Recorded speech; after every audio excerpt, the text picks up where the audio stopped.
Recently, the Australian Skills Quality Authority, ASQA, released their April 2025 edition of ASQA IQ, where they explored some critical issues facing our sector, including academic cheating, the emergence of contract cheating services, and the appropriate and responsible use of artificial intelligence. Got me thinking, how do these risks and opportunities apply specifically to the context of recognition of prior learning, or RPL? I thought I'd share a few reflections.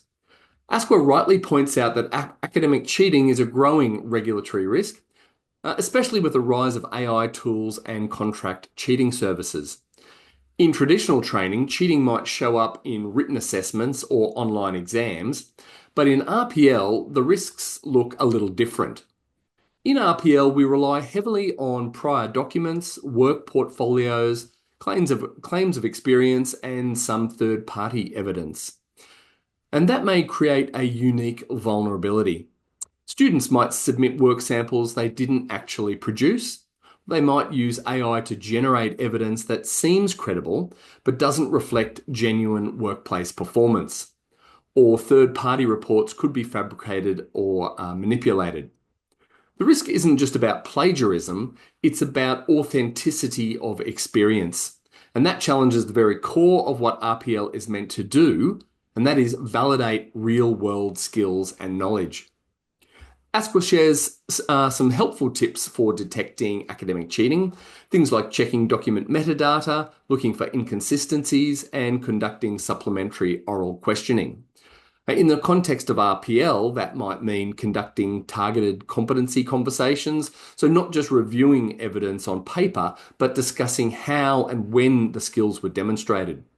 Cross-checking third-party reports with real project outputs, KPIs, or other workplace records, and being alert to language that sounds artificial or disconnected from the candidate's background or sector. And sometimes simply asking candidates to talk through how they achieved an outcome can reveal whether they truly possess the competence they're claiming. Another point ASQA highlighted is the evolution of contract cheating services. Some now even offer to complete assessments or mark assessments on behalf of providers. And while this might seem distant from RPL, it's important to be vigilant. There's growing evidence that some services offer pre-written RPL portfolios. Some resume builders offer to fabricate professional experience that looks tailored for qualifications. And in some industries, fake references and work histories are becoming easier to purchase online. Now, for RPL assessors, this reinforces the need for triangulation of evidence, using multiple methods to confirm competence and not relying solely on paper or document submissions. ASQA also discusses how providers can manage AI to safeguard integrity, while recognizing that AI offers potential benefits. Now, in RPL, AI could have positive roles when used appropriately. For example, helping candidates organize their portfolios, reducing administrative barriers for assessors by pre-sorting evidence without making judgments. But crucially, as ASQA reminds us, AI should not be replacing the human assessment decision.